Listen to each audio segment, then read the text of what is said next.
Hello friends, welcome to एसन study classes. तो बर्तमान आज आम डिस्कसन करवा प्लस टू सेकेंड ईयर पिला माने ओडिया ऑप्शनल बा साहित्य दीप्तिर आज आम लॉन्ग क्वेश्चन एनसर गुड़ाक पिला माने डिस्कसन करवा। कहार जो लॉन्ग क्वेश्चन गुड़ाक देथिली पिला माने गत क्लास रे ताहार एनसर गुड़ाक आज आम डिस्कसन करवा। तो ता पूर्व जो मैंने भी आम चैनल को नुआ देखुंत गोटे सब्सक्राइब करनियंतु एवं बेल आइकन को बा नोटिफिकेशन को ऑल कर दियंतु, जहाँफल मुझे एमती वीडियो अपलोड करी ता तुरंत तुम पाखर जाई पिला माने तार मेसेज टी जाई पहुँची जीव। एवं जो माने भी आमर प्लस टू व्हाट्सएप ग्रुप रे जो माने भी आमर प्लस टू व्हाट्सएप ग्रुप रे जॉइन होई नांती से माने किपरि भाव रे जॉइन हो पारिबे ना एही वीडियो कमेंट बॉक्स को ओपन करिवे। सेटारे गोटे लिंक टी दिया जायछि जहाँ को क्लिक करी आमर प्लस टू व्हाट्सएप ग्रुप रे जॉइन होई पारिबे। तो पिला माने गत क्लास रे मो ओडिया ऑप्शनल समस्त लॉन्ग क्वेश्चन गुड़ाक देइथिली तार प्रश्न गुड़ाक खाली, किंतु आज आम ताहार आंसर गुड़ाक बा उत्तर गुड़ाक आम डिस्कसन करिबा। तो तुमे माने कोन करबो ना खाता बाहर करी याकू लिखनियो एवं पिला माने पढ़ो। तो आमे पद्यर पिला माने पद्यर लॉन्ग क्वेश्चन देइथिली, आम गल्पर देइथिली एवं प्रबंधर देइथिली एवं ग्रामर मध्य देइथिली। तो ताहा मध्यरु समस्त लॉन्ग क्वेश्चन रो आंसर गुड़ाक एही वीडियो रे तुमे माने पाई पारिबो। तो प्रश्नटी कौन थिला ना आम आलोच्य कवितार अवलंबन रे परशुरामंकर चरित्र चित्रण कर, ए गोटे प्रश्न। किंबा पिला माने कवितार वर्णना अनुଯାयी परशुरामंकर चरित्र उपरे आलोकपात कर। तो जो प्रश्न मध्य आसीबो आम ए परशुराम बेटर पिला माने जो प्रश्न मध्य आसीबो ए उत्तर ही लिखिबो, 5 रु पिला माने 5 मार्क पाई पारिबो। तो प्रश्न अछि आलोच्य कवितार अवलंबन में परशुरामंकर चरित्र चित्रण कर। तो यार उत्तर गुड़ाक आम डिस्कसन एबे करिबा। तो देख पिला माने आम पंचसखा जुगर बरण्य कवि प्रतिभा भक्त कवि बलराम दास। तो पिला माने किए कवि किए ना भक्त कवि बलराम दास। तांकर रचित कौन पिला माने ना जगमोहन रामायण एक महान ग्रंथ। तो पंचसखा जुगर बरण्य कवि प्रतिभा भक्त कवि बलराम दास तांकर जगमोहन रामायण एक महान ग्रंथ थिला। तो यह मूल संस्कृत रामायण आक्षरिक अनुवाद नुहे। तापरे अच्छी देख यह बलराम दासंक मौलिक प्रतिभार बलिष्ठ निदर्शन अटे। कौन ना यही आम जो रही अच्छी परशुराम भेट। तो आलोच्य परशुराम भेटटी कविताटी जगमोहन रामायण आद्य कांडर गृहीत होइछि। मन रख एक मार्किया प्रश्न आसी ना परशुराम भेट कविताटी जगमोहन रामायण केउतिर जगमोहन रामायण आद्य कांडर गृहीत होई अछि। तापरे देख कौन अच्छी ना एही कवितार वर्णना प्रसंग रे परशुरामंक सह रामचंद्रंकर भेट माध्यम रे परशुरामंकर चरित्र चित्रण बा चरित्र वैशिष्ट्य प्रसंग अत्यंत मर्मस्पर्शी। तो एही कवितार वर्णना प्रसंग रे पिला माने एही कवितार वर्णना अनुसार परशुरामंक सह रामचंद्रंकर भेट किपरि भाव रे होइछि एवं परशुरामंक चरित्र किपरि भाव रे बा तांकर वैशिष्ट्य किपरि भाव रे रहिछि ताहा जणा जाई अछि। तो कविंक वर्णना अनुଯାयी कौन अच्छी ना शिवधनु भंग पर देवी सीतांक पाणी ग्रहण पूर्वक प्रभु रामचंद्र अयोध्या प्रत्यावर्तन समय रे। तो क्यों समय कथा कहुई ना जितेबले रामचंद्र शिवधनु भंग कले तापरे देवी सीता को पाणी ग्रहण पूर्वक प्रभु रामचंद्र अयोध्या प्रत्यावर्तन जितेबले जाउथिले सेतेबले तार समय कथा यह कहुई अछि। तापरे देखो परशुराम सहित तांकर साक्षात होइतिला कहार ना रामचंद्र एवं परशुराम साक्षात होइतिला। महर्षि जमदग्निंकर पुत्र किए पिला माने ना परशुराम। महर्षि जमदग्निंकर पुत्र होचंती परशुराम। अत्यंत वीर से थिले, तेजस्वी थिले, प्रतिशोध परायण थिले किए ना परशुराम। तापरे देखो कोन लिखा होइछि ना सिद्धवन ठारे आश्रम प्रतिष्ठा करि से साधना तापरे आराधना पिला माने या हेबो साधना आराधना। तापरे देखो ध्यान तपस्या निजकू निमग्न करथिले। तो एठी कोन लिखा होइछि ना देखो सिद्धवनटारे क्योंटारे एक मार्किया आसे सिद्धवनटारे आश्रम प्रतिष्ठा करि से साधना आराधना ध्यान और तपस्या निजकू मग्न करथिले। तापरे देखो तापरे लिखा होइछि तेबे पितृ हत्यार प्रतिशोध अग्नि तांकर हृदय रे दाउ दाउ जलुथिला। तो पितृ हत्यार प्रतिशोध अग्नि काहा हृदय रे जलुथिला ना परशुराम को हृदय रे जलुथिला। राजा दशरथ पुत्र और पुत्रवधूंक सह आनंद उल्लास रे वीर वाद्य निनादित करी प्रत्यावर्तन करुवा समय रे क्षत्रियंक वीरवाद्य पिला माने परशुराम प्राण को विचलित ବିବ୍ରତ ଓ କ୍ରୋଧାନ୍ୱିତ କରି ଦେଇଥିଲା। ତ କାହିଁକି ଏହା ହେଇଥିଲା ନା ଯେତେବେଳେ କ'ଣ ଆମ ପରଶୁରାମ ତାଙ୍କ ପିତୃ ହତ୍ୟାର ପ୍ରତିଶୋଧ ନେଇ ଯେତେବେଳେ ତାଙ୍କ ହୃଦୟ ଦାଉ ଦାଉ ଜଳୁଥିଲା ସେତେବେଳେ କ'ଣ ହୋଇଛି ନା ସେତେବେଳେ ରାଜା ଦଶରଥଙ୍କର ପୁତ୍ର ଏବଂ ପୁତ୍ରବଧୂ କିଏ କିଏ ଥିଲେ ନା ଦଶରଥଙ୍କ ପୁତ୍ର ସମସ୍ତେ ଜାଣିଥିବେ ରାମଚନ୍ଦ୍ର ଏବଂ ତାଙ୍କର ପୁତ୍ରବଧୂ କିଏ ଥିଲେ ନା ଦେବୀ ସୀତା। ଯେତେବେଳେ ସେମାନେ ବିବାହ କରି ଆନନ୍ଦ ଉଲ୍ଲାସରେ ବୀରବାଦ୍ୟ ବଜାଇ ଗୃହ ପ୍ରତ୍ୟାବର୍ତ୍ତନ କରୁଥିଲେ ସେତେବେଳେ କ'ଣ ହେଲା ନା କ୍ଷତ୍ରିୟଙ୍କ ବୀରବାଦ୍ୟ ପରଶୁରାମଙ୍କ ପ୍ରାଣକୁ ବିଚଳିତ କରିଥିଲା। ତ କାହାକୁ ପରଶୁରାମଙ୍କ ପ୍ରାଣକୁ ବା ତାଙ୍କ ମନକୁ ବିଚଳିତ କରିଥିଲା। ସେ କ'ଣ କରିଥିଲେ ନା ବିବ୍ରତ ଓ କ୍ରୋଧାନ୍ୱିତ କରି ଦେଇଥିଲେ। ବିବ୍ରତ ବା କ୍ରୋଧା ଆମ ରାଗି ଯାଇଥିଲେ। ତାପରେ କ'ଣ ଅଛି ଦେଖ ଆମ କ୍ଷତ୍ରିୟ ରକ୍ତରେ ହସ୍ତରଞ୍ଜିତ କରିବା ପରଶୁରାମଙ୍କର ସ୍ୱଭାବ ଓ ପ୍ରତିଜ୍ଞାବଦ୍ଧ ଚରିତ୍ରର ବୈଶିଷ୍ଟ୍ୟ ଥିଲା। ସେ ଭୟଙ୍କର ବେଶଭୂଷା ଧାରଣ କରି ଯଥା ପିଙ୍ଗଳ ବର୍ଣ୍ଣ ପିଲାମାନେ ଏକ ମାର୍କିଆରେ ଆସେ ପିଙ୍ଗଳ ବର୍ଣ୍ଣ ଜଟା ଶୋଭିତ ମସ୍ତକର ନାଗବନ୍ଧ କଷାୟ ବସ୍ତ୍ର ତୁଳସୀ ରୁଦ୍ରାକ୍ଷ ମାଳ ପିଠିରେ ବାଘ୍ୟଛାଳ ବାମ ହସ୍ତରେ ଆମ ବୈଷ୍ଣବ ଧନୁ ଓ ଦକ୍ଷିଣ ହସ୍ତରେ କୋଠାର ଧାରଣା କରି ରୋଷ କୋଷାୟିତ ନୟନରେ ରାମଚନ୍ଦ୍ରଙ୍କ ସମ୍ମୁଖରେ ଉପସ୍ଥିତ ହୋଇ ଯୁଦ୍ଧର ଆହ୍ୱାନ ଦେଇଥିଲେ। ତ ଏଠି ମନେ ରଖ ପିଲାମାନେ এই 2 ମାର୍କିଆ ପ୍ରଶ୍ନରେ ଆସେ ବା 3 ମାର୍କିଆ ପ୍ରଶ୍ନରେ ମଧ୍ୟ ଆସେ। ଏଇ ଯେଉଁ ଲେଖା ହେଉଛି ପିଙ୍ଗଳ ବର୍ଣ୍ଣ ଆମ ଯେଉଁ ପରଶୁରାମଙ୍କ ସେ କିପରି ଭାବରେ ରହିଥିଲେ ତାଙ୍କ କ'ଣ କ'ଣ ଧରିଥିଲେ ତାହା ଲେଖିବ। ପିଙ୍ଗଳ ବର୍ଣ୍ଣ ଜଟା ଶୋଭିତ ମସ୍ତକରେ ନାଗବନ୍ଧ ଥିଲା ତାଙ୍କର କଷାୟ ବସ୍ତ୍ର ପିନ୍ଧିଥିଲେ ସେ ତୁଳସୀ ରଖିଥିଲେ ରୁଦ୍ରାକ୍ଷ ମାଳା ରଖିଥିଲେ ପିଠିରେ ବାଘ୍ୟ ଛାଲ ରଖିଥିଲେ ବାମ ହସ୍ତରେ ବୈଷ୍ଣବ ଧନୁ ଓ ଦକ୍ଷିଣ ହସ୍ତରେ କୋଠାର ଧାରଣା କରିଥିଲେ।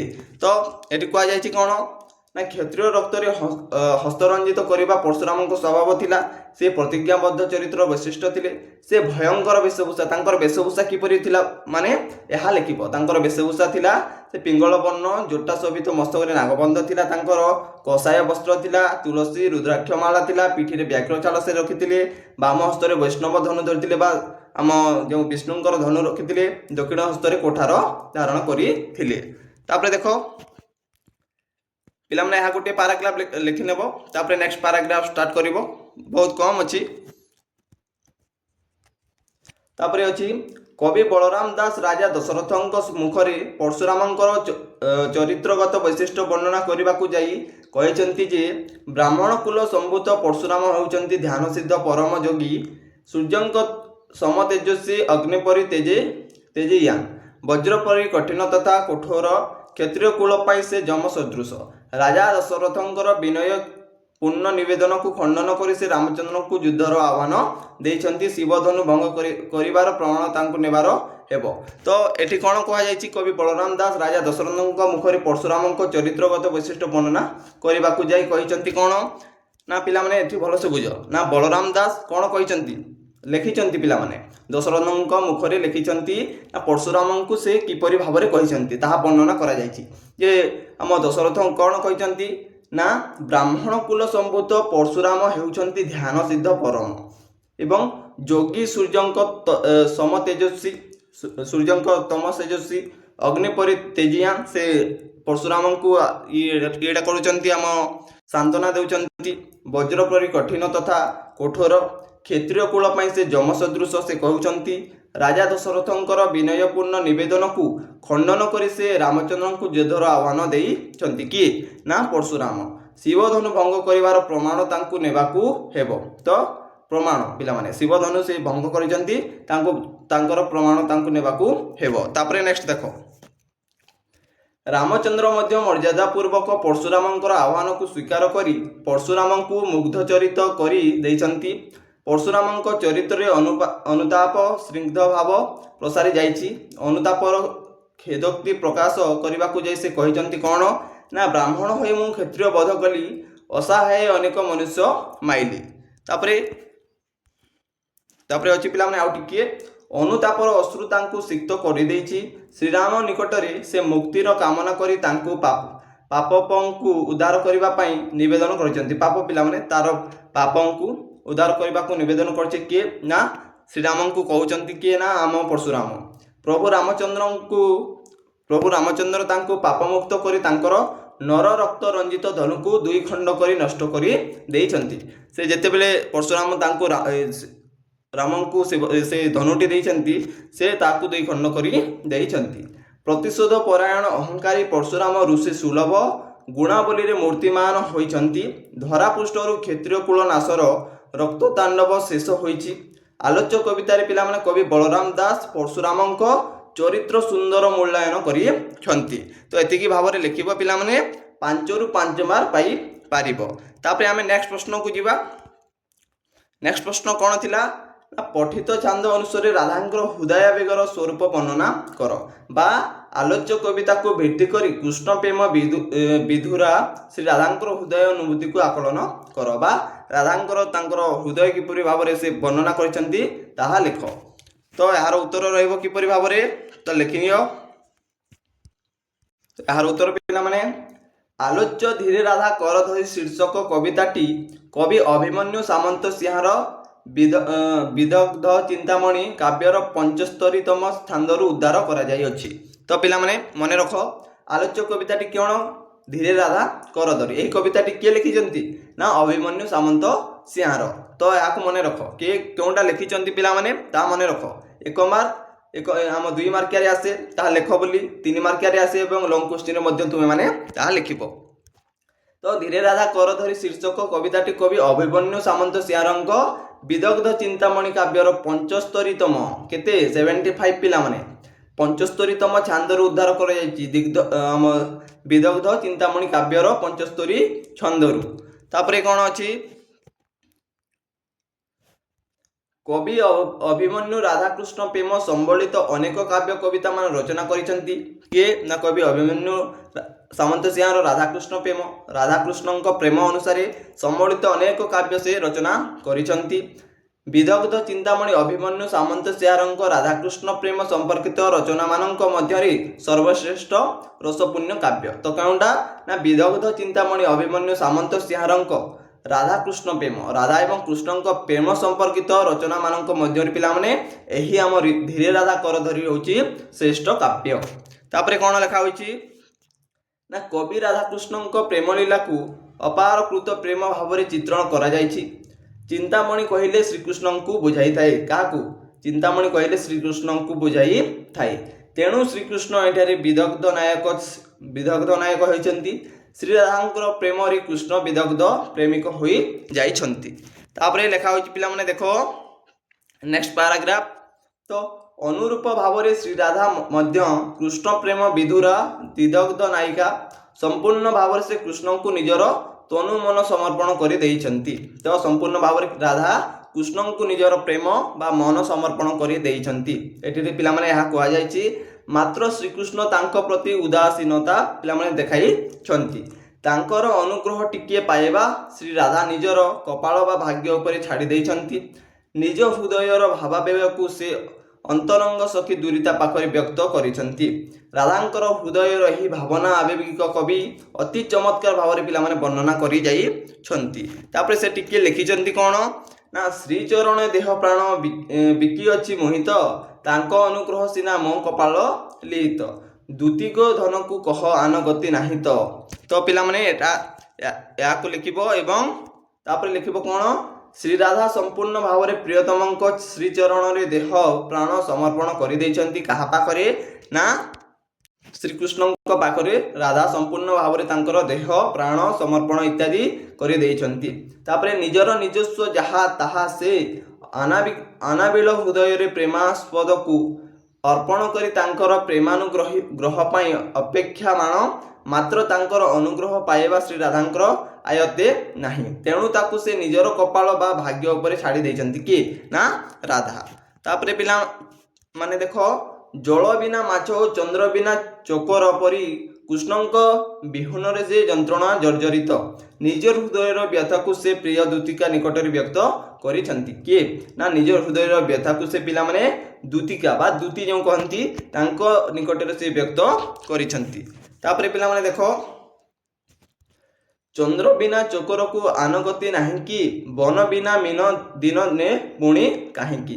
ତ ଶ୍ରୀକୃଷ୍ଣ ବିନା ତାଙ୍କର ଜୀବନ ଧାରଣ ଅସମ୍ଭବ ପିଲାମାନେ। କାହାର ନା ରାଧାଙ୍କର। ଶ୍ରୀକୃଷ୍ଣ ବିନା ରାଧାଙ୍କର ଜୀବନ ଧାରଣ ଅସମ୍ଭବ। ସେ ହୁଏତ ବିଦେହ ପଥର ଯାତ୍ରା କରିପାରନ୍ତି ବା ହୋଇପାରନ୍ତି। କୃଷ୍ଣ ପ୍ରେମ ବ୍ୟତୀତ ତାଙ୍କ ପାଇଁ ଦେହ ଧାରଣ ଅସମ୍ଭବ। ତ କୃଷ୍ଣଙ୍କ ପ୍ରେମ ବିନା ସେ ଜିଇଁ ପାରିବେ ନାହିଁ ବା ଦେହ ଧାରଣ ଅସମ୍ଭବ। ଏଥିପାଇଁ ସେ କାହାରିକୁ ଦୋଷାରୋପ ନ କରି ବିଧାତା ବା ଭାଗ୍ୟକୁ ଦୋଷ ଦେଇ କହିଛନ୍ତି, କାହାକୁ କି ହେବ କହି ସବୁ କଳା ଦଇବ। ତାପରେ ଲେଖା ହୋଇଛି ପିଲାମାନେ ଦେଖ, ଏତିକି ଲେଖା ହେଉଛି କାହାକୁ କି ହେବ କହି ସବୁ କଳା ଦଇବ। ସେ ରାଧା ଦୈବ ଉପରେ ସବୁ ବିଧାତା ଉପରେ ତାର ଭାଗ୍ୟକୁ ଦୋଷ ଦେଇଛନ୍ତି। ତ କୃଷ୍ଣ ପ୍ରେମରେ ସେ ଉନ୍ମାଦିନୀ, ଜଗତ ତାଙ୍କୁ କୃଷ୍ଣମୟ ଦିଶୁଛି। ତ ସବୁ ପିଲାମାନେ ତାଙ୍କୁ କୃଷ୍ଣମୟ ଦିଶୁଛି।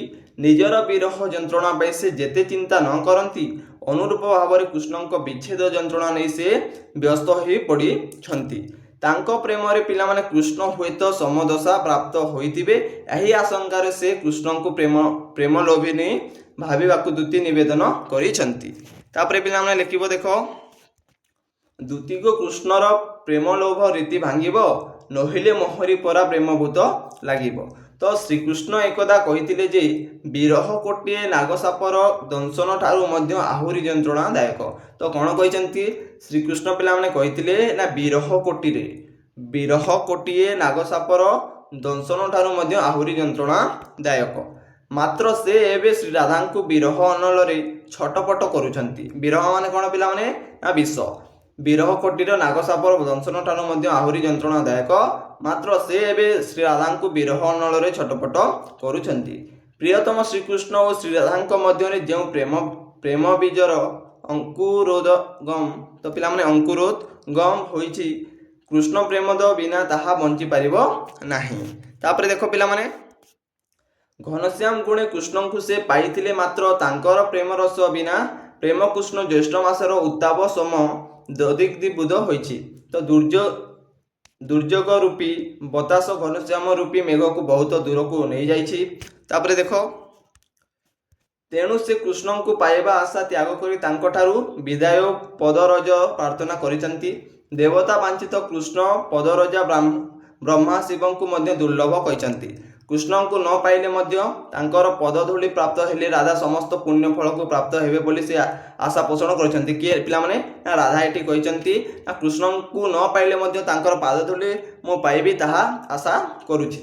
କୃଷ୍ଣଗତ ପ୍ରାଣ ଶ୍ରୀରାଧା କୃଷ୍ଣ ପ୍ରେମ ରୂପୀ ଜଳକୁ ତୃଷ୍ଣାତୁର ଚାତକୀ ପରି ଅପେକ୍ଷାମାଣା ଥିଲେ।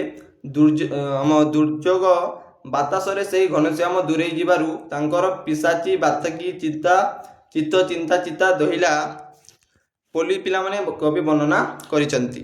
ତାପରେ ଅର୍ଥାତ୍ କ'ଣ? ଏହାର ଅର୍ଥାତ୍ କ'ଣ? ପିଶାଚୀ ଚାତକୀ ଚିନ୍ତା ଦହିଲା। ତ ଏହାର ଅର୍ଥ ପିଲାମାନେ, ଅର୍ଥାତ୍ ଚାତକୀ ପରି ତାଙ୍କର ତୃଷ୍ଣାତୁରା ହୃଦୟ ଚିନ୍ତା ରୂପକ ଚିତା ବା ଅଗ୍ନିରେ ଦୁଗ୍ଧୀଭୂତ ହୋଇଛି।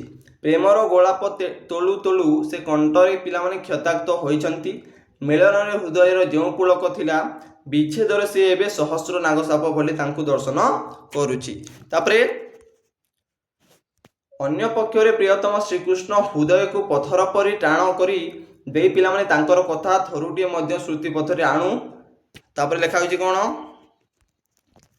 ଆଣୁନାହାନ୍ତି। କୃଷ୍ଣ କେଉଁ ମନ୍ତ୍ର ବଳରେ ଏଭଳି ଉଦାସୀନ ହୋଇଯାଇଛନ୍ତି?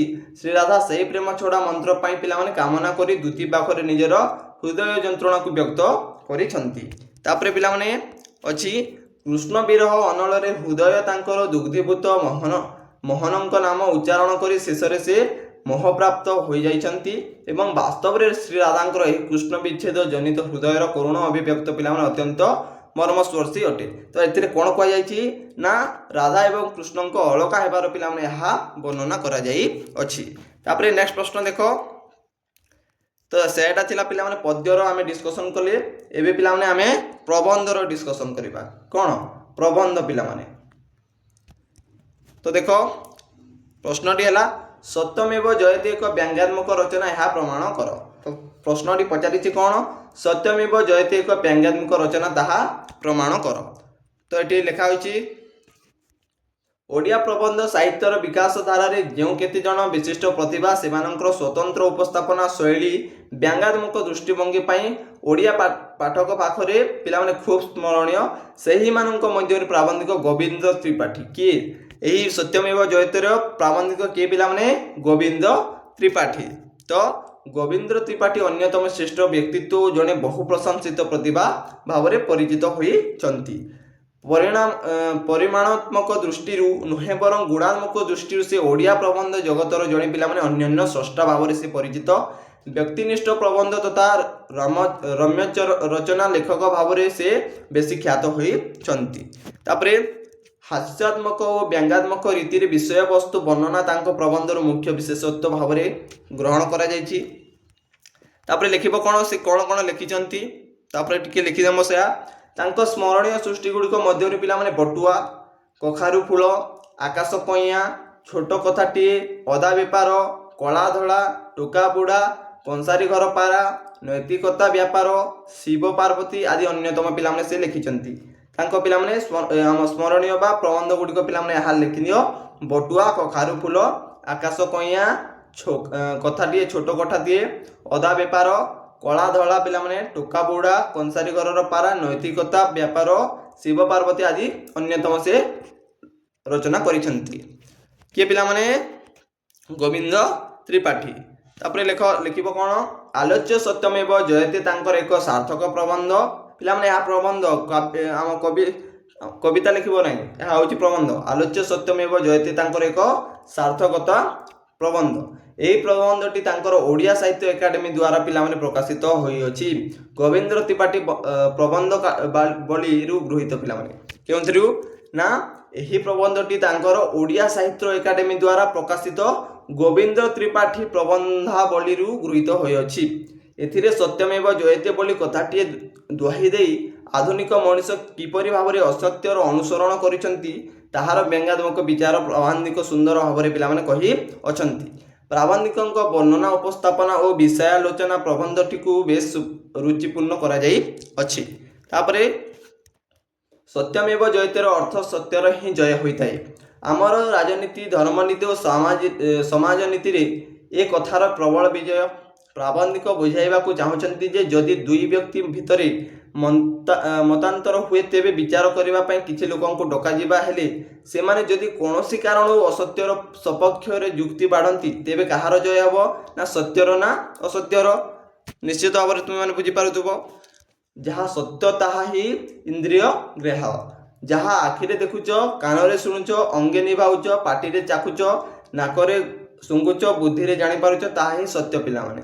ମାତ୍ର ଅନେକ ସମୟରେ କ'ଣ ହୋଇଥାଏ ନା ବୁଦ୍ଧି ବଳରେ, ବିଜ୍ଞାନ ବଳରେ, ଅଙ୍କଶାସ୍ତ୍ର ଓ ତର୍କଶାସ୍ତ୍ର ବଳରେ, ତାପରେ ତର୍କଶାସ୍ତ୍ର ସାହାଯ୍ୟରେ ଏସବୁକୁ ଭ୍ରମ ଭୁଲ ବୋଲି ପ୍ରମାଣ କରାଯାଇ ପାରୁଛି।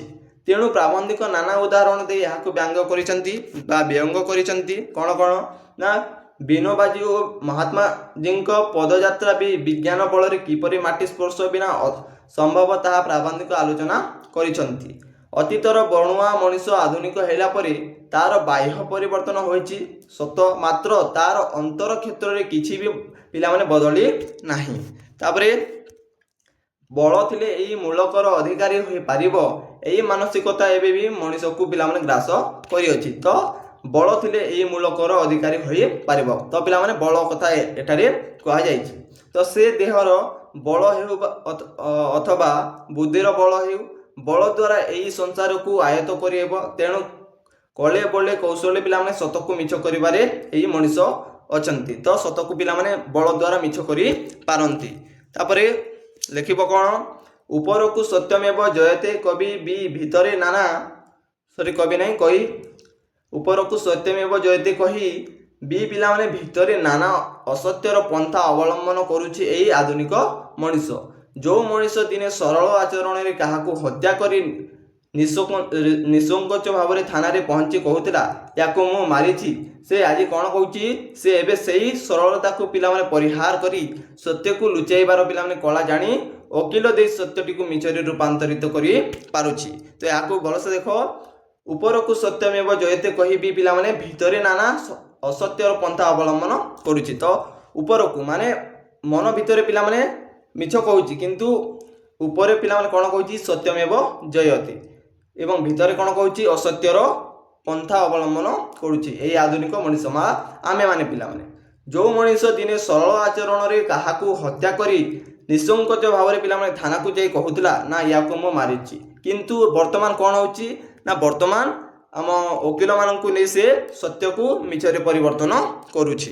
ତାପରେ କ'ଣ ହେଉଛି ଦେଖ, ରାଜନୀତି କ୍ଷେତ୍ରରେ ମଧ୍ୟ ଏହି ସତ୍ୟତା କେବଳ ଏକ ପ୍ରହସନ ହୋଇ ରହିଯାଇଛି। ସରକାର ବିରୋଧୀମାନଙ୍କୁ ମାଡ଼ ମାରି ବି ସଫେଇ ଦେଉଛନ୍ତି ଯେ ସେମାନଙ୍କୁ କେବଳ ଘଉଡ଼ାଇ ଦିଆଯାଉଛି। ଧୂର୍ତ୍ତି ଓ ଶଠପଥରେ ସଭ୍ୟ ମଣିଷର ଏକ ଯାତ୍ରାକୁ ପ୍ରାମାଣିକ ବ୍ୟଙ୍ଗ କରିଛନ୍ତି। ସତ୍ୟର ଛଳନା କରି ମିଥ୍ୟାର ପ୍ରୟୋଗ କରିବା ପାଇଁ ପିଲାମାନେ ବୁଦ୍ଧି ଓ ଜ୍ଞାନ ମୁଷ୍ଟିମେୟ ଲୋକଙ୍କ ପାଇଁ କିପରି ସୁରକ୍ଷିତ ରାସ୍ତା ପାଲଟି ଯାଇଛି ତାହା ଆଲୋଚ୍ୟ ପ୍ରବନ୍ଧର ଅନ୍ୟତମ ଦିଗ। ତାପରେ କ'ଣ ଲେଖିବ, ତାପରେ ବାସ୍ତବିକ ଏହି ପ୍ରବନ୍ଧଟି ଏକ ବ୍ୟଙ୍ଗାତ୍ମକ ରଚନା। ଏପରି ଭାବରେ ପିଲାମାନେ ତୁମେମାନେ ଲେଖିବ। ତ ଆଉ ଥରେ ଦେଖାଇ ଦେଉଛି, ଏହାକୁ ସ୍କ୍ରିନଶଟ୍ ନେଇପାର ପିଲାମାନେ।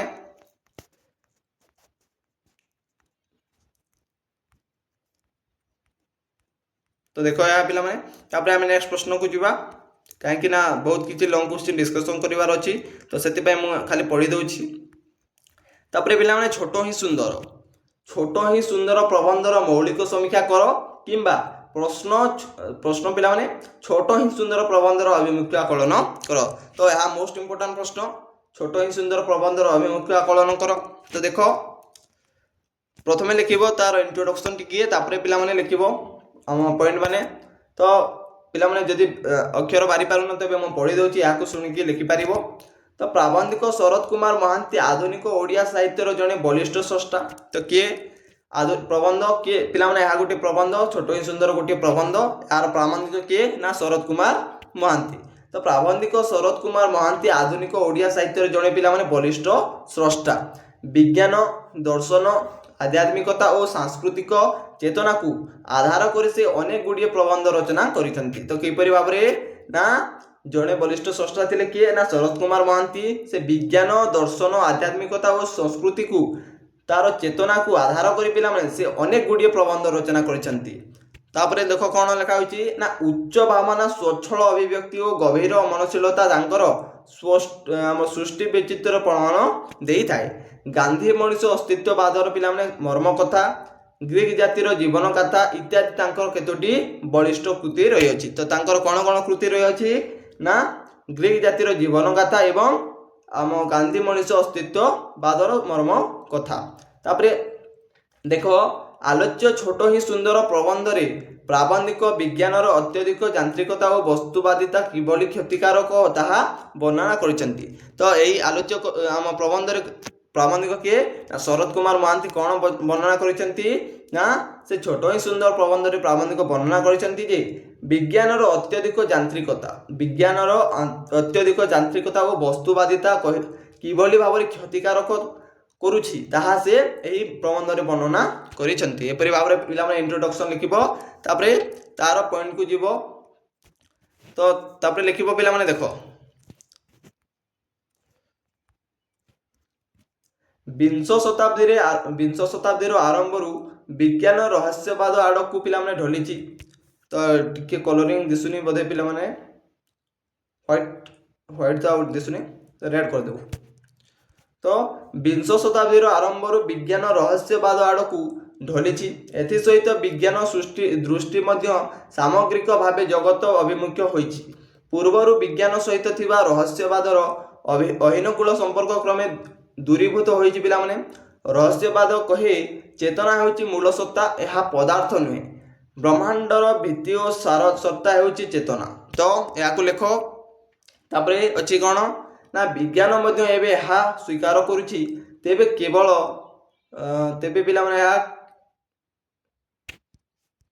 यह केवल तो केवल ओ डेकार्ते प्रमुख विज्ञान को यांत्रिकता बाटरे आगे नहीं छंती। तो किए ना आम विज्ञान को किए आगे नहीं छंती ना केवल ओ डेकार्ते प्रमुख विज्ञान को पिलाମାନେ से आगे नहीं जाइछंती। तापर लेख पौरसर जयध्वनि दे विज्ञान यांत्रिक बाटे माड़ी चली जगतर एक जंत्र ताकू अख्तियार करी उपभोग करने सहित प्रकृति को पिलाମାନେ दासी परी खटाइबार मत एमाने साब्यस्त करिसेंती। यह किंतु एक असंगत व्यापार होई अछि। कौन ए विज्ञान पिलाମାନେ एक असंगत व्यापार होई जाइछि।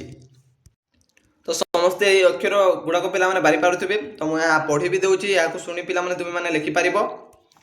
ତାପରେ ଲେଖିବ କ'ଣ ନା ପ୍ରାକୃତିକ ଭଣ୍ଡାର ଅସରନ୍ତି କଥାକୁ ବିଶ୍ୱାସ କରି ଅର୍ଥନୀତିଜ୍ଞମାନେ ପ୍ରକୃତି ଭଣ୍ଡାରକୁ ଜୋର କରିବାକୁ ମଣିଷକୁ ଉତ୍ସାହିତ କରିଛନ୍ତି। ତ ପ୍ରାକୃତିକ ଭଣ୍ଡାର ପିଲାମାନେ ଅସରନ୍ତି କଥାକୁ ବିଶ୍ୱାସ କରି, ପ୍ରାକୃତିକ ଭଣ୍ଡାରର ଅସରନ୍ତି କଥାକୁ ବିଶ୍ୱାସ କରି ଅର୍ଥନୀତିଜ୍ଞମାନେ କିଏ? ଅର୍ଥନୀତିଜ୍ଞମାନେ ପ୍ରକୃତିର ଭଣ୍ଡାରକୁ ଜୋର କରିବାକୁ ମଣିଷକୁ ଉତ୍ସାହିତ କରିଛନ୍ତି। ସେମାନଙ୍କ ଆହ୍ୱାନ କ୍ରମେ ପିଲାମାନେ ମଣିଷ ଅର୍ଥ ଉପାର୍ଜନକୁ ଈଶ୍ୱରଙ୍କର ଆସନ ଦେଇଛି, ଅର୍ଥାତ୍ ବିଶେଷ ପ୍ରାଧାନ୍ୟ ଦେଇଅଛି। କିନ୍ତୁ ଲେଖକ ସ୍କୁମାଚାର ଏହାର ପ୍ରତିବାଦ କରିଛନ୍ତି। ସେ ତାଙ୍କର ପିଲାମାନେ ସ୍ମଲ୍ ଇଜ୍ ବ୍ୟୁଟିଫୁଲ୍ ମାନେ ଛୋଟ ହିଁ ସୁନ୍ଦର ପୁସ୍ତକରେ ନିଜର ମତ ସାବ୍ୟସ୍ତ କରିଛନ୍ତି। ପ୍ରତିଯୋଗିତାମୂଳକ ଅର୍ଥନୀତିଜ୍ଞ ପରିବର୍ତ୍ତେ ଅହିଂସା ଓ ସହଯୋଗିତାମୂଳକ ଅର୍ଥନୀତିକୁ ଗ୍ରହଣ କରିବାକୁ ସେ କହିଛନ୍ତି।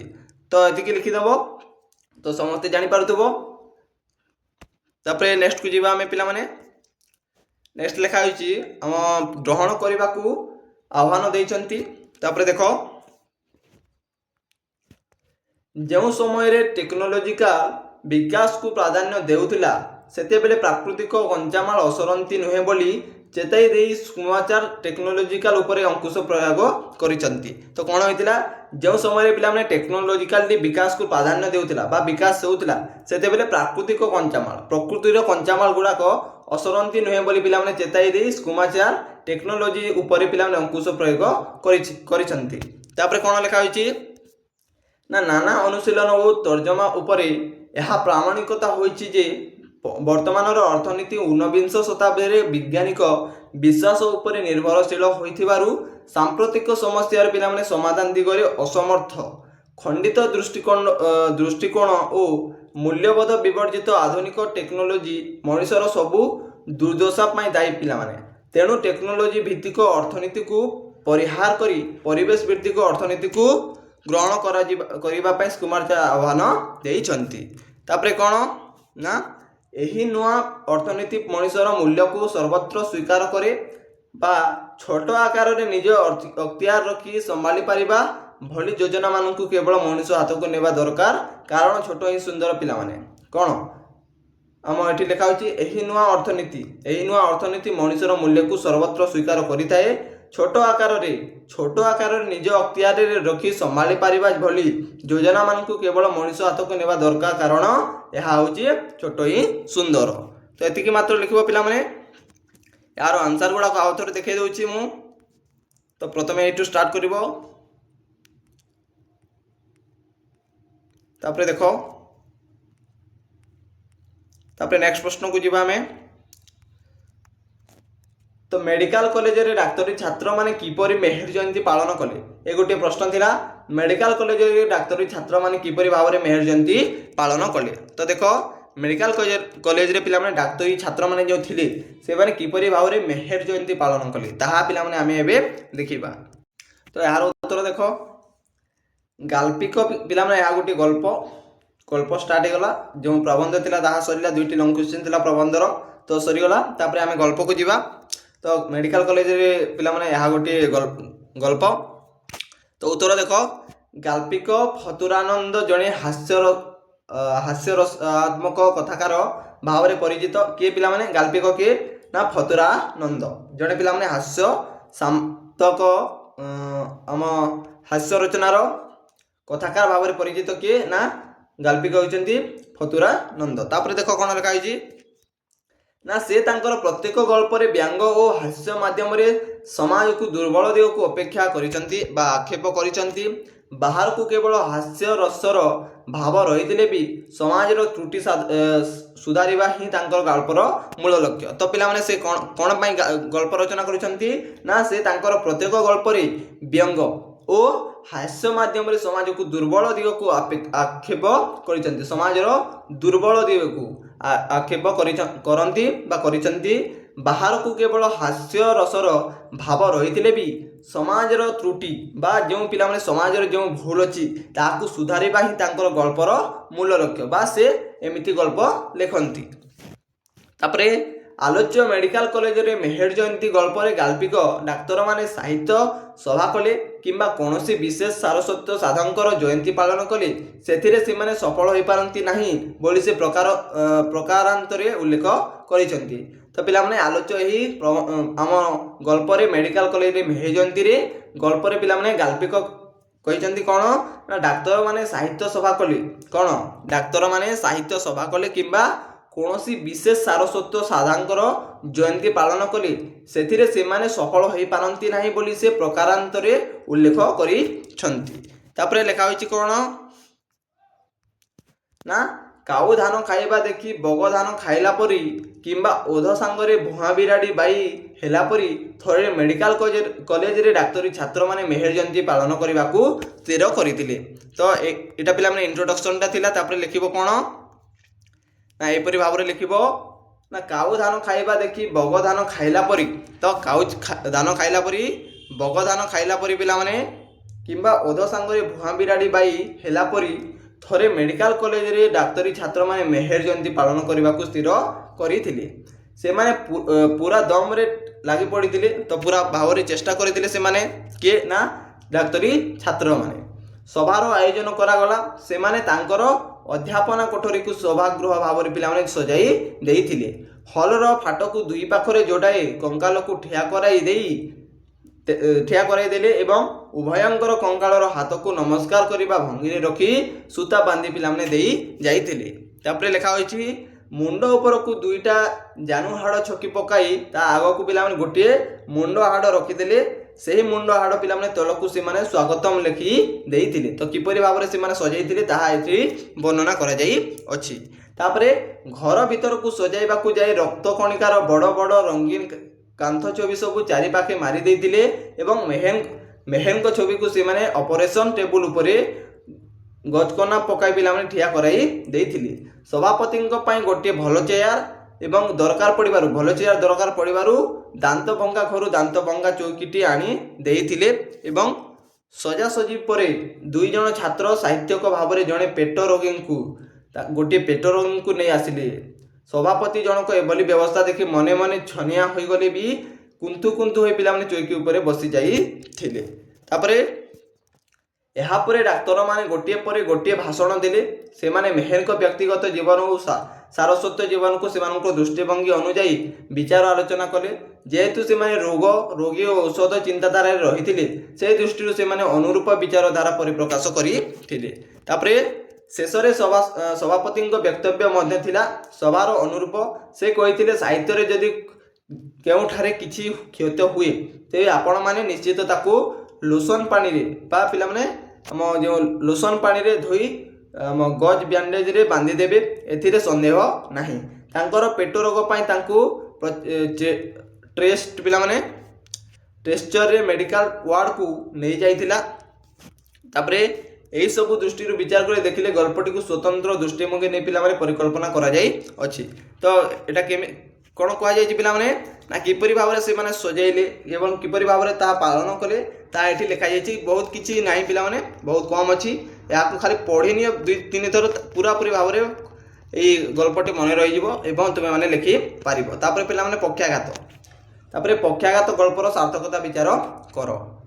ତ ପିଲାମାନେ ପକ୍ଷାଘାତ ଗଳ୍ପର ସାର୍ଥକତା ବିଚାର କର। ତ ଦେଖ ଏହାର ଉତ୍ତର କିପରି ଭାବରେ ରହିଛି ନା ଆଧୁନିକ ଓଡ଼ିଆ ଗଳ୍ପ ସାହିତ୍ୟ ଜଗତରେ ବାମାଚରଣ ମିତ୍ର ଜଣେ ଅବିସ୍ମରଣୀୟ ପ୍ରତିଭା ଥିଲେ। ପ୍ରଭାବଶାଳୀ ତାଙ୍କର ଦୃଷ୍ଟି ସମୂହ ଏବଂ କାଳଜୟୀ ତାଙ୍କର ବୌଦ୍ଧିକ ଚିନ୍ତନର ବକ୍ତବ୍ୟ। ଆଲୋଚ୍ୟ ପକ୍ଷାଘାତ ଗଳ୍ପଟି ତାଙ୍କର ଏକ ସାର୍ଥକ ଦୃଷ୍ଟି। ପିଲାମାନେ ପ୍ରତ୍ୟେକ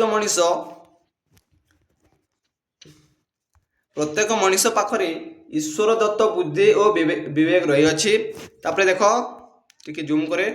ତାପରେ ଯେଉଁ ମଣିଷ ବିବେକର ଆହ୍ୱାନରେ କାର୍ଯ୍ୟ କରେ ନାହିଁ ତାର ଜୀବନ ନର୍କ ସମ ଦୁର୍ବିଷ ହୋଇ ପଡ଼େ। ତ ପିଲାମାନେ ଏହା ଲାଷ୍ଟ ପ୍ରଶ୍ନ। ତାପରେ ଆମେ ଗ୍ରାମାରକୁ ଯିବା। ତ ଏହା ଲେଖିଦିଅ। ତ ତାହା ଜୀବନର ନର୍କ ସମ ଦୁର୍ବିଷ ହୋଇପଡ଼େ। କ୍ଷମତା ଲିପ୍ସା ମନୁଷ୍ୟକୁ ବିପଥଗାମୀ କରିଦିଏ। ଷଡ଼ରିପୁ କବଳିତ ମନୁଷ୍ୟ ବିପଥଗାମୀ ହୁଏ ଓ ଜୀବନର ମଧୁରତା ହୋଇ ଯାଇଥାଏ। ଏହି ଚରମ ସତ୍ୟର ସ୍ୱରୂପଟିଏ ଚିତ୍ରିତ ହୋଇଛି ଆଲୋଚ୍ୟ ଗଳ୍ପର ପରିସର ମଧ୍ୟରେ। ପିଲାମାନେ ତାପରେ ଏହା ଇଣ୍ଟ୍ରୋଡକ୍ସନ ଥିଲା। ତାପରେ ଲେଖିବ କ'ଣ ନା ଦୁର୍ଯ୍योधन ବାବୁ କର୍ମମୟ ଜୀବନରେ ଥିଲେ କ୍ଷମତା ଲିପ୍ସୁ। ତ କ'ଣ ଦୁର୍ଯ୍योधନ ବାବୁ କର୍ମମୟ ଜୀବନରେ ଥିଲେ କ୍ଷମତା ଲିପ୍ସୁ ଅର୍ଥ ପିଲାମାନେ ପିପାସା ଥିଲେ ଖୁବ୍ ପ୍ରବଳ। ତାପରେ ଦୈହିକ ଲାଲସା ପ୍ରତି ଆକାଂକ୍ଷା ଥିଲା ଖୁବ୍ ତୀବ୍ର ଏବଂ କ୍ଷମତା ପ୍ରତିପତ୍ତି ଓ ପ୍ରଚୁର ଅର୍ଥର ମୋହରେ ସେ ଭୁଲି ଯାଇଥିଲେ ମାନବ ଜୀବନର ସାର୍ଥକତା। ତାପରେ କର୍ତ୍ତବ୍ୟ ପାଳନ ଓ ଦାୟିତ୍ୱବୋଧ ପ୍ରତି ଦୃଷ୍ଟି ହିଁ ନଥିଲା, ଉପଭୋଗ ଥିଲା ତାଙ୍କ ଜୀବନର ଚରମ ଲକ୍ଷ୍ୟ। ତ କ'ଣ ଉପଭୋଗ ଥିଲା ତାଙ୍କ ଜୀବନର ଚରମ ଲକ୍ଷ୍ୟ। ତାପରେ ଫଳରେ ପରିବାର ତାଙ୍କର ବିପଥର ଗତିଶୀଳ ହୋଇଛି। ଦୁଇ ପୁତ୍ର ଯଥାକ୍ରମେ ସ୍ୱାର୍ଥପର, ନୀତିହୀନ ଓ ମଦ୍ୟପ ଓ ଦୁରାଚାରୀ ହୋଇ ପଡ଼ିଛନ୍ତି। ସ୍ତ୍ରୀ ହୋଇଛି ପିଲାମାନେ ସ୍ୱେଚ୍ଛାଚାରିଣୀ। ତ ପେନ୍ସନ୍ ପାଇବା ପରେ ନୈରାଶ୍ୟ ବିଜଡ଼ିତ ମନ ତାଙ୍କର ଦୁଃଖରେ କାତର ହୋଇ ପକ୍ଷାଘାତ ରୋଗାକ୍ରାନ୍ତ ହୋଇ ପଡ଼ିଛି। ତ ପିଲାମାନେ ପେନ୍ସନ୍ ପାଇବା ପରେ ନୈରାଶ୍ୟ ବିଜଡ଼ିତ ମନ ତାଙ୍କର ଦୁଃଖରେ କାତର ହୋଇ ପକ୍ଷାଘାତ ରୋଗାକ୍ରାନ୍ତ ହୋଇ ପଡ଼ିଛନ୍ତି ଏବଂ କ୍ଷମତା, ମାନ, ସମ୍ମାନ, ପରିବାରର ସ୍ନେହ ଆଦର ସବୁ କିଛି ହରାଇ ସେ ଅନୁତାପ ଓ କିଂକର୍ତ୍ତବ୍ୟ ବିମୂଢ଼ ହୋଇ ପଡ଼ିଛନ୍ତି। ଦି କଡ଼ାରେ ତାଙ୍କୁ କେହି ପଚାରୁ ନାହାନ୍ତି ମଧ୍ୟ। ଶରୀର କେବଳ ପକ୍ଷାଘାତ ରୋଗଗ୍ରସ୍ତ ହୋଇନାହିଁ, ମନ ଓ ଜୀବନ ମଧ୍ୟ ପକ୍ଷାଘାତ ରୋଗର ଗ୍ରସ୍ତ ହୋଇ ପଡ଼ିଅଛି। ତାପରେ ଅଟ୍ଟାଳିକା ସମଘର ତିଆରି କରିଥିଲେ ମଧ୍ୟ ଅବହେଳିତ ଅବସ୍ଥାରେ ସେ ରହିଛନ୍ତି। ଗୁହାଳ ଘର ପାଖକୁ ଥିବା ବାରଣ୍ଡା ପଡ଼ି ରହିଅଛି, କେହି ଚାହୁଁନାହାନ୍ତି ତାଙ୍କୁ ଆଡ଼କୁ। ଯେଉଁ ତୃତୀୟ ପୁତ୍ରର ସ୍ୱଭାବକୁ ନିନ୍ଦା କରି ସେ କହୁଥିଲେ ସେଇଟା କୁଳର କଲଙ୍କ, ଶେଷରେ ସେହି ପୁତ୍ର ହିଁ ତାଙ୍କୁ ଉଚିତ ଶିକ୍ଷା ଦେଇଅଛି। ମନ, ଜୀବନ ଓ ଶରୀରକୁ ପକ୍ଷାଘାତ ରୋଗରୁ ମୁକ୍ତ କରିବା ପାଇଁ ପରମେଶ୍ୱରଙ୍କ ସର୍ବଶକ୍ତି ମାନତାକୁ ସ୍ୱୀକାର କରିବା ଏକାନ୍ତ ଜରୁରୀ ଅଟେ। ତାପରେ ସେ ଏକମାତ୍ର ଭରସା, ସହାୟତା, ତାରଣ କର୍ତ୍ତା। ଈଶ୍ୱରୀୟ ଅନୁଚିନ୍ତା ବିନା ଜୀବନ ନିରର୍ଥକ। ଦୁନିଆରେ ସବୁ କିଛି କ୍ଷଣସ୍ଥାୟୀ, ଭଙ୍ଗୁର। କେବଳ ବିବେକାନୁମୋଦିତ କର୍ମ ଓ ଈଶ୍ୱର ଆରାଧନା ଜୀବନକୁ ସଦ୍ଗତି ପ୍ରଦାନ କରିଥାଏ। ତ ବାସ୍ତବରେ ପିଲାମାନେ ପକ୍ଷାଘାତ ଏକ ସାର୍ଥକତା ପ୍ରଭାବଶାଳୀ କ୍ଷୁଦ୍ର ଗଳ୍ପ। ତ ପିଲାମାନେ ଏହି ଗଳ୍ପକୁ ମଧ୍ୟ ପଢ଼ିନିଅ, ତ ଟିକେ ପିଲାମାନେ ମନେ ରହିଯିବ। ତ ତାପରେ ଆମେ ଗ୍ରାମାରକୁ ଯିବା ବା ବ୍ୟାକରଣକୁ ଯିବା। ତ ବ୍ୟାକରଣ ପିଲାମାନେ ଏବେ ଆମେ ଷ୍ଟାର୍ଟ କରିନେବା। ତ ଏଥିରେ ମୁଁ 4ଟି ଲଙ୍ଗ କୋଶ୍ଚିନ୍ ଦେଇଥିଲି। 4ଟି ପିଲାମାନେ 4ଟିକୁ ପଢ଼ ଭଲ ଭାବରେ, ତ ନିଶ୍ଚିତ ଭାବରେ ଲେଖିପାରିବ। ତ ପ୍ରଥମ ପ୍ରଶ୍ନ ଥିଲା କ'ଣ, ସଂଜ୍ଞା ଓ ସ୍ୱରୂପ ସହ ଅନୁପ୍ରସା ଅଳଙ୍କାର ଦୃଷ୍ଟାନ୍ତ ଦିଅ। ତ ସଂଜ୍ଞା ମଧ୍ୟ ଲିଖିବ, ସ୍ୱରୂପ ମଧ୍ୟ ଲିଖିବ ଏବଂ ତାର ଦୃଷ୍ଟାନ୍ତ ମଧ୍ୟ ଦେବ। ତ ପିଲାମାନେ ଉତ୍ତର ଦେଖ କେମିତି ଭାବରେ ଲେଖିବ। ଆହୁରି ଭଲସେ ଲେଖିଲେ ମଧ୍ୟ ପିଲାମାନେ ଭଲ କଥା, କିନ୍ତୁ ମୁଁ ଯେଉଁ ଆଣିଛି ଏହା ମଧ୍ୟ ଲେଖିଲେ ତୁମେ 5ରୁ 5 ମାର୍କ ପାଇପାରିବ। ତ ଦେଖ ସଂଜ୍ଞା ଓ ସ୍ୱରୂପ ସହ।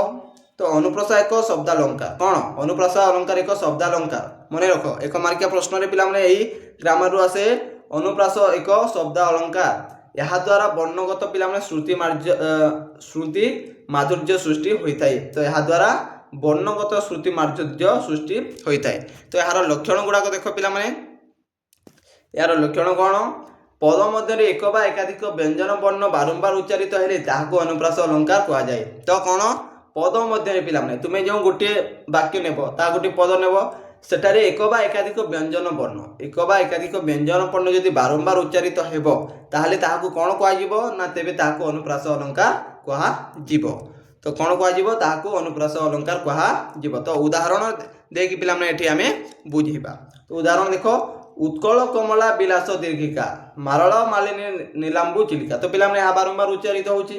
ଉତ୍କଳ କମଳା ବିଳାସ ପିଲାମାନେ ତୁମେ ଦେଖ ଏହା ବାରମ୍ବାର ଆମ ଏଇଟା ହେଉଛି ଉଚ୍ଚାରିତ। ତ ସେଥିପାଇଁ ଏହା ହେଉଛି ଅନୁପ୍ରାସ ଅଳଙ୍କାର।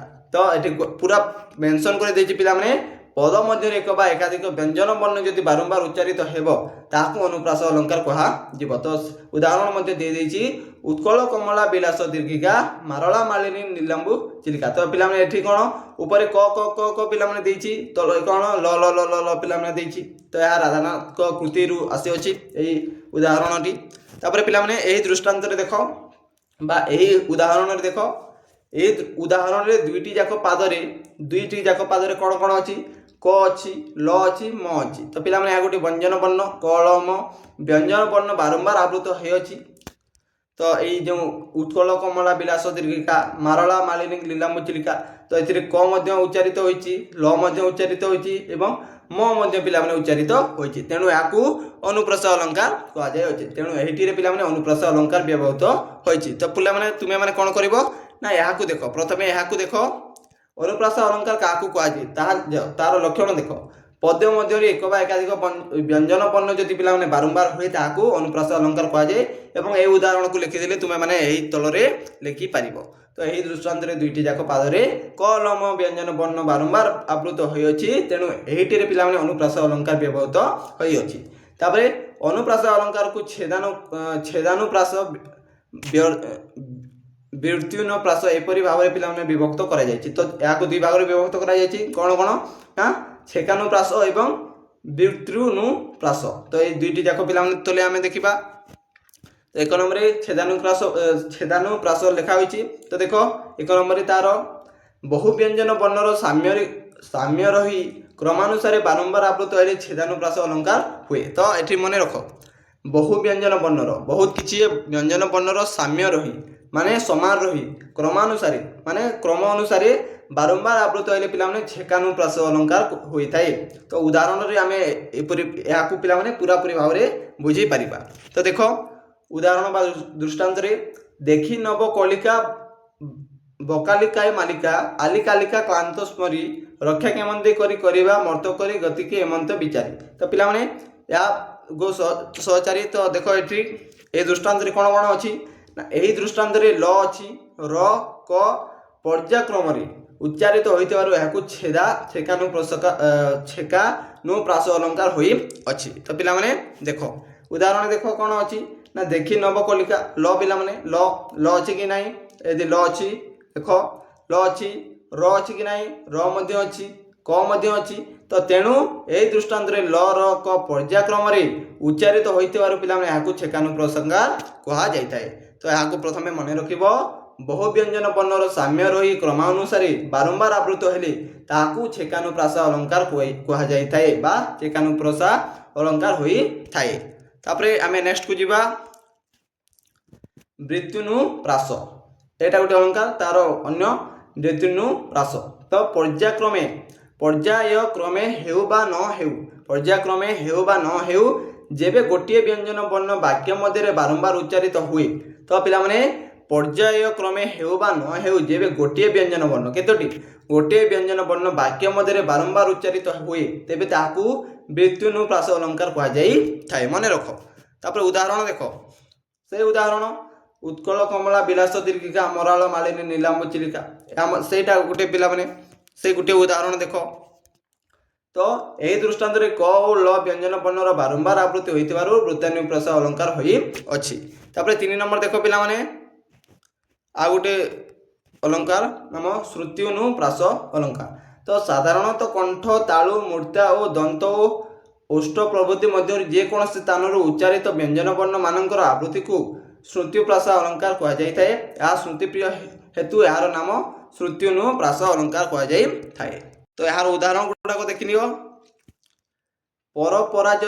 परपराजक वित्त हरिले बेले सुर सुरदेश ताश्रे पिरस हेले तो प्रथम पादरे पिला माने व्यवहृत ओष्ठ व्यंजन वर्ण प ओ ब ओ द्वितीय पादरे दंत व्यंजन वर्ण स्वर पुनरावृत्ति होइतिबारु एहा श्रुत्युनुप्रास अलंकार होई अछि तापर आ गोटे देख लाटानुप्रास एहा पदगत अनुप्रास अटे शब्द और अर्थ भयंकर पुनरुक्ति हेबा सत्वे से भयंकर मध्य कौन तात्पर्यगत पार्थक्य थिले लाटानुप्रास अलंकार होता है तो ये देख पिला माने लाटानुप्रास अलंकार केतेबेले होता है ना या पदगत अनुप्रास अटे तो पदगत अनुप्रास अटे शब्द और अर्थ कौन शब्द और अर्थ भयंकर पुनरुक्ति हेबा सत्वे शब्द और अर्थ भयंकर पुनरुक्ति हेबा सत्वे से भयंकर मध्य कौन तात्पर्यगत पार्थक्य थिले लाटानुप्रास अलंकार होता है तो यार उदाहरण देख कष्ट महिधर महिधर कंटक कलमस बारण बारण अंतक तो पिला माने यही दृष्टांत कौन अच्छी महिधर बारण शब्द मानक तात्पर्यगत प्रभेद परिलक्षित होइतिबारु लाटानुप्रास अलंकार होई अच्छी तापरे लास्ट देख अंत्यानुप्रास तो अंत्यानुप्रास पादर अंताव्यंजन ओ उपांत वर्ण अंत्य व्यंजन वर्णर पूर्व और परवर्ती स्वर वर्ण रो समता रही आवृत करागले अंत्यानुप्रास अलंकार होता है। तो उदाहरण अपाकृत प्रेमता नाम काम आयत रहे कि से हेले बाम। तो या देख ये दृष्टांत कौन अच्छी ये दृष्टांत पिला प्रथम और द्वितीय पादर अंत्य व्यंजन वर्ण मर ओ म पिला महल उत्पाद्य स्वर वर्ण आ और अ स्वर सह आवृत होइतिबारु अंत्यानुप्रास अलंकार होई अछि। तापर आमे नेक्स्ट प्रश्न को जिबा। तो श्लेष अलंकार काकु कहा जाए श्लेष अलंकार काकु कहा जाए उदाहरण सह दर्शाओ पिला माने हम मध्य मोस्ट भाव रे इंपोर्टेंट प्रश्न। तो श्लेष अलंकार देखो काकु कहा जाए तो देखो पिला माने श्लेष अलंकार तार लक्षण। तो श्लेष एक शब्द अलंकार यह मध्य गोटे शब्द अलंकार एथिरे गोटे शब्द थरे पंक्ति रे व्यवहृत होता है। तो पिला माने एथिरे कोन होता है गोटे शब्द थरे व्यवहृत होय केते गोटे शब्द थरे पंक्ति रे व्यवहृत होता है मात्र विभिन्न प्रकार द्वितीय अर्थ प्रदान करिता है। द्वितीय अर्थ प्रदान करथिबा शब्द को श्लिष्ट शब्द कहा जाता है। एक मार्कर देख द्वितीय अर्थ प्रदान करथिबा शब्द को श्लिष्ट शब्द कहा जाता है। तो सुतरां देख गोटे निर्दिष्ट शब्द थरे मात्र व्यवहृत होई विभिन्न चातुरीर अर्थ प्रकाश कले श्लेष अलंकार होई थाए। तापरे देख पिला माने श्लेष अलंकार तीन प्रकार होता है यथा सभंग अलंकार अभंग अलंकार एवं सभंगा भंग बा भंगा भंग अलंकार। तो सभंग अलंकार अभंग अलंकार एवं भंगा भंग अलंकार मन रख। तो देख यार उत्तर किपरि भाव रही शब्द को भांगी द्वितीय अर्थ प्रकाश पाइले सभंग श्लेष हुए। तो कौन हुए शब्द को भांगी द्वितीय अर्थ तार शब्द को भांगी तार द्वितीय अर्थ यदि प्रकाश पाइले ताको सभंग श्लेष होता है। शब्द को न भांगी द्वितीय अर्थ प्रकाश कले पिला माने अभंग होई थाए अभंग श्लेष होई थाए। तो शब्द को भांगी और न भांगी द्वितीय अर्थ प्रकाश पाइले पिला माने सब सभंगा भंग श्लेष अलंकार होई थाए। तो एति मने रख कंफ्यूज हो नाही। तो शब्द को जेते बेले भांगी द्वितीय अर्थ प्रकाश करा जाए सेते बेले कोन होई थाए ना सभंग श्लेष होई थाए एवं शब्द को न भांगी द्वितीय अर्थ जेते बेले प्रकाश पाइले सेते बेले अभंग श्लेष होई थाए एवं शब्द को भांगी और न भांगी द्वितीय अर्थ प्रकाश पाइले पिला माने सेटारे सभंगा भंग श्लेष अलंकार होई थाए। तो उदाहरण दे आमे बुझिबा ना उदाहरण देखु बाबू नाकसिणी दान ए योग्य जोसाकू बिहर कानन कर आलिंगन को। तो एटी कहा जायछि बाबू नाकसिणी दान ए योग्य जोसाकू बिहर कानन कर आलिंगन को। तो पिला माने देखो या को व्याख्या करा जायछि एठारे प्रथम पादरे अभंग एठारे प्रथम पादरे अभंग श्लेष अलंकार होइछि। नाकसिरी दान ए शब्दटी को न भांगी अर्थ हेउछि स्वर्गसिनी दान एवं अन्य एक अर्थ रे नासिका छेदन करिबा। तो कौन कह जायछि नाकसिरी दान ए शब्द को न भांगी अर्थ हेउछि कौन स्वर्गसिरी दान एवं यहाँ को अन्य एक अर्थ रे हेउछि नासिका छेदन करिबा। यार अर्थ पिला माने शब्दटी को न भांगी दुईटी अर्थ प्रकाश पाउथिबारु यहाँ को अभंग श्लेष अलंकार होई अछि। तापर देखो द्वितीय पाद बिरह कानन रे पादटी को भांगिला परे द्वैतार्थ प्रकाश पाउछि कान हरण कर ओ आलिंगन कर नाही। पद को भांगी अर्थ प्रकाश पाउजिबारु द्वितीय पादटीए समंग श्लेष अलंकार होई अछि। तापर देखो पुनश्च प्रथम पादरे अभंग रीति और द्वितीय पादरे सबंग रीति दुईटी लेखाएं अर्थ प्रकाश पाउथिबारु समुदाय कविता पंक्तिटी भंगा भंग श्लेष अलंकार रे दृष्टांत होई पारि अछि। तो एपरि भाबरे तुमे माने लिखिबो। तापर देखो नेक्स्ट प्रश्न उपमा और रूपक अलंकार मध्य थिबा पार्थक्य दृष्टांत दियो। तो उपमा और रूपक अलंकार मध्य थिबा पार्थक्य दर्शाओ बा दृष्टांत सह दर्शाओ। तो यार उत्तर आमे देखिबा एबे आ गोटे लंग क्वेश्चन रहिला बोधे पिला माने उपमा और रूपक उभय अर्थालंकार दुईटा पिला माने उपमा एवं रूपय उभय दुई जाक अर्थालंकार उभय रे उपमान और उपमेयर उपस्थिति थाए। उपमा अलंकार रे उपमान और उपमेय मध्य सादृश्य कथित हुए मात्र रूपक अलंकार रे ये उभय मध्य रे अभेद्य तोल कलना करा जाई थाए। तापरे उपमा रे उपमेयर गुरुत्व वर्णित होता है मात्र रूपक अलंकार रे उपमानर उत्कर्ष अपकर्ष गुण उपर गुरुत्व दिया जाए। उपमा और रूपक उभय अलंकार रे गोटे साधारण धर्म थाए। उपमा रे पिला माने कोन होता है ना देखो ଉପମାରେ ସଦୃଶ ବା ସାଧାରଣ ଧର୍ମକୁ ଉପମାରେ ସାଦୃଶ ବା ସାଧାରଣ ଧର୍ମକୁ ନେଇ ଉପମାନ ଓ ଉପମେୟ ମଧ୍ୟରେ ସଦୃଶ ଦେଖାଯାଏ। ମାତ୍ର ରୂପକରେ ଉପମାନ ଓ ଉପମେୟ ଭିନ୍ନ ଭିନ୍ନ ହୋଇଥାଏ ଓ ଉଭୟ ଭିତରେ ଅଭେଦ କଥନକୁ କବିମାନେ ଗୁରୁତ୍ୱ ଦେଇଥାନ୍ତି। ତାପରେ ଦେଖ ପିଲାମାନେ, ଉପମା ଅଳଙ୍କାରରେ ଯଥା ତଥା ଆଦି ଉପବାଚକ ଶବ୍ଦ ଥାଏ। ରୂପକ ଅଳଙ୍କାରରେ ପ୍ରାୟ ପରି ଭଳି ସମଜନ୍ୟ ଆଦି ରୂପକ ସୂଚକ ଶବ୍ଦ ବ୍ୟବହାର ହୋଇଥାଏ। ତାପରେ ଅଭେଦ କଥନର ଢଙ୍ଗକୁ ନେଇ ରୂପକ ପାରମ୍ପରିକ ନିରଙ୍ଗ ଓ ସାଙ୍ଗ ରୂପକ ଏପରି ତିନି ଭାଗରେ ବିଭକ୍ତ। ସାଦୃଶ୍ୟ କଥନ ଓ ଏଥିପାଇଁ ଉପମାବାଚକ ଶବ୍ଦର ପ୍ରୟୋଗ ଅପ୍ରୟୋଗକୁ ନେଇ ଉପମା ଅଳଙ୍କାର ମୁଖ୍ୟତଃ ପୂର୍ଣ୍ଣୋପମା, ଲୁପ୍ତୋପମା ଓ ମାଲୋପମା ଏହିପରି ଭାବରେ ବିଭକ୍ତ ହୋଇଅଛି। ତାପରେ ଉଦାହରଣ ଦେଇ ପିଲାମାନେ ଆମେ ବୁଝିବା। ଉଦାହରଣ ସ୍ୱରୂପ ଏଠାରେ ଗୋଟିଏ ପରମ୍ପରିତ ରୂପକ ଓ ଗୋଟିଏ ପୂର୍ଣ୍ଣୋପମା ଅଳଙ୍କାର ଦୃଷ୍ଟାନ୍ତ ଦିଆଯାଇଛି। ତ କ ନମ୍ବରରେ ଦେଖ, ଉପମା ଅଳଙ୍କାରର ଦୃଷ୍ଟାନ୍ତ। ତାର ଦୃଷ୍ଟାନ୍ତ ପଚାରିଥିଲା, ତାର ଆମେ ଦୃଷ୍ଟାନ୍ତ ଦେବା। ତ ଖଣ୍ଡ ଖଣ୍ଡ ଧଳା ମେଘ ସୁନୀଳ ଅମ୍ବରେ ଭାସଇ ପତଇ ଯଥା ନୀଳ ସମୁଦ୍ରରେ। ତ ପିଲାମାନେ ଏହା ଶରତ ମଧୁସୂଦନଙ୍କ ଆସିଅଛି। ତ ଏଠାରେ କ'ଣ କୁହାଯାଇଛି ନା ବୋଇତ। ପିଲାମାନେ ବୋଇତ ହେଉଛି କ'ଣ ନା ବୋଇତ ଉପମାନ। ଏଠି ବୋଇତ ହୋଇଛି, ବୋଇତ ହେଉଛି ଉପମାନ, ମେଘ ହେଉଛି ଉପମେୟ। ମେଘ କୁଆଡ଼େ ଗଲା ପିଲାମାନେ ନା ମେଘ ଏଠି ମେଘ ଅଛି, ଧଳା ମେଘ ଯେଉଁ ଅଛି, ମେଘ ହେଉଛି ଉପମେୟ। ସାଧାରଣ ଧର୍ମ ଭାବରେ ଭାସିବା। ସାଧାରଣ ଧର୍ମ ହେଉଛି କ'ଣ ନା ଭାସିବା ପିଲାମାନେ। ତାପରେ ଉପମାବାଚକ ଶବ୍ଦ ହେଉଛି ଯଥା। ଏଇଠି ଯଥା ଅଛି, ଯଥା।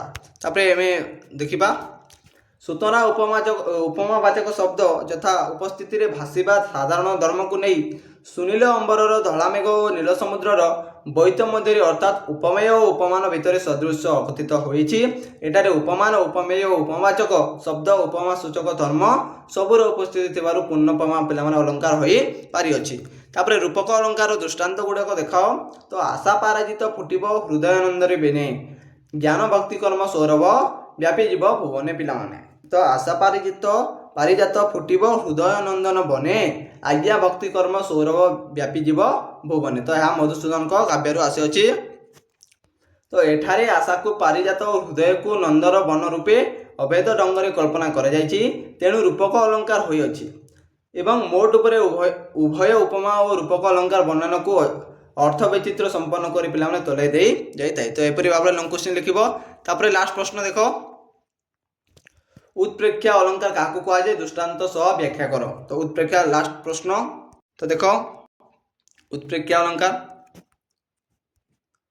ପ୍ରକୃତ ବସ୍ତୁରେ ଅପକୃତ ବସ୍ତୁର ସମ୍ଭାବନା କରାଗଲେ। ତ ପ୍ରକୃତ ବସ୍ତୁରେ ଅପକୃତ ବସ୍ତୁର ସମ୍ଭାବନା କରାଗଲେ ସେଠାର ଉତ୍ପ୍ରେକ୍ଷା ଅଳଙ୍କାର ହୁଏ। ତ ପ୍ରକୃତ ବସ୍ତୁରେ ଅପକୃତ ବସ୍ତୁର ସମ୍ଭାବନା, ତାର ସମ୍ଭାବନା ଯଦି କରାଗଲେ ସେଠାରେ କ'ଣ ହୁଏ, ସେଠାରେ ଉତ୍ପ୍ରେକ୍ଷା ଅଳଙ୍କାର ହୁଏ। ଏହା ଦୁଇ ପ୍ରକାରର ପିଲାମାନେ, ଏହି ଉତ୍ପ୍ରେକ୍ଷା ଅଳଙ୍କାରଟି ଦୁଇ ପ୍ରକାରର।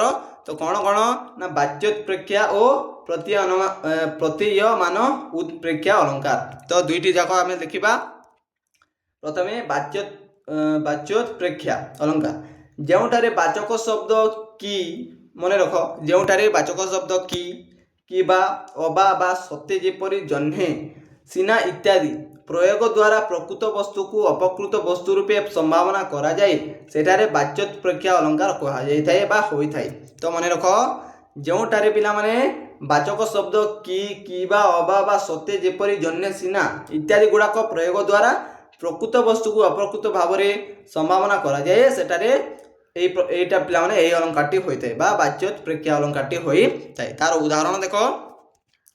ଉଦାହରଣ, ଚୁମ୍ବି ଚରଣକୁ ଚିକୁରାଜି ଦୋଳେ ଚରମେ, ମଦନ କୀର୍ତ୍ତନ ଉଡ଼ଏ କିବା ଶୋଭା। ତ ପିଲାମାନେ ଏଇଟା ଗୋଟେ ଦେଖ, ଏଇ ଦୃଷ୍ଟାନ୍ତରେ କ'ଣ ଦିଆଯାଇଛି ଦେଖ ନା, ଏହି ଦୃଷ୍ଟାନ୍ତରେ ପ୍ରକୃତ ବସ୍ତୁ ନାୟିକା ଚନ୍ଦ୍ରଭାଗା। ତ ନାୟିକା ଚନ୍ଦ୍ରଭାଗାର ଚିକୁର ରାଜି ପିଲାମାନେ କେଶଗୁଚ୍ଛ, ଚିକୁର ରାଜି ମାନେ କେଶଗୁଚ୍ଛ କୁ ମଦନ କେତନ ଓ ଚରମ ପୃଷ୍ଠ ଦେଶକୁ ଶୋଭାଶ୍ରମ ରୂପେ ସମ୍ଭାବନା କରାଯାଇଥିବାରୁ ଏବଂ କିବା ବାଚକ ଶବ୍ଦ ପ୍ରୟୋଗ ହେତୁ ବାଚ୍ୟୋତ୍ପ୍ରେକ୍ଷା ଅଳଙ୍କାର କୁହାଯାଇଛି ବା ହୋଇଅଛି।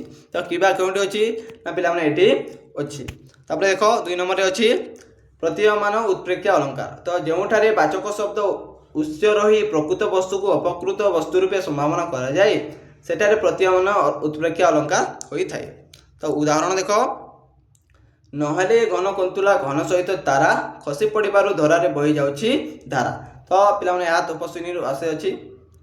तो এই দৃষ্টান্তরে উপমেয় ঘনকন্তুলা সীতাঙ্কু উপমান ঘন সহিত তারা রূপে সম্মান করা যাইছি। তো দেখ এটি কোণ করা যাইছি না, এই দৃষ্টিরে উপমেয় ঘনকন্তুলা সীতাঙ্কু উপমান ঘন সহিত তারা রূপে সম্ভাবনা করা যাইছি এবং বাচক শব্দ নথিবারু প্রত্যୟମାନ উৎପ୍ରେକ୍ଷା অলঙ্କାର ହୋଇଅଛି। ତ ବାଚକ ଶବ୍ଦ ନଥିବାରୁ ପ୍ରତ୍ୟୟମାନ ଉତ୍ପ୍ରେକ୍ଷା অলঙ্କାର ପିଲାମାନେ ହୋଇଅଛି ଏଠାରେ। ତ ତୁମେମାନେ ସମସ୍ତେ ବୁଝିପାରିଥିବ। ଏହାକୁ ପିଲାମାନେ ପଢ଼, ନୋଟ୍ କରି ଲେଖ ଏବଂ ଏହାକୁ ବୋର୍ଡ଼ ଏକ୍ଜାମ୍ ଯେଉଁ ହେବ ପିଲାମାନେ ପରୀକ୍ଷାରେ ଆସିବ ଏବଂ ଏହି ଉତ୍ତର ମାନ ଲେଖିବ ମାନେ 5 ମାର୍କ ପାଇବ। ତ ଯେଉଁମାନେ ବି ଲାଇକ୍ କରିନାହାନ୍ତି ଲାଇକ୍ କରିନିଅନ୍ତୁ ଏବଂ ପିଲାମାନେ ସବସ୍କ୍ରାଇବ୍ ଯଦି କରିନାହାନ୍ତି ତୁମେମାନେ ସବସ୍କ୍ରାଇବ୍ କରିନିଅ। तो ଯାହାଫଳରେ ତୁମେମାନେ ଆଗକୁ ନେକ୍ସଟ ଭିଡ଼ିଓ ମାନେ ପାଇପାରିବ। ସବସ୍କ୍ରାଇବ୍ କରିଲେ ପିଲାମାନେ ତାର ନୋଟିଫିକେସନ୍ଟି ଯିବ ଏବଂ ତୁମେମାନେ ସମସ୍ତେ ଦେଖିପାରିବ। ତ ଏଇଟା ଗୁଡ଼ାକ ପିଲାମାନେ ଦେଖିନିଅ।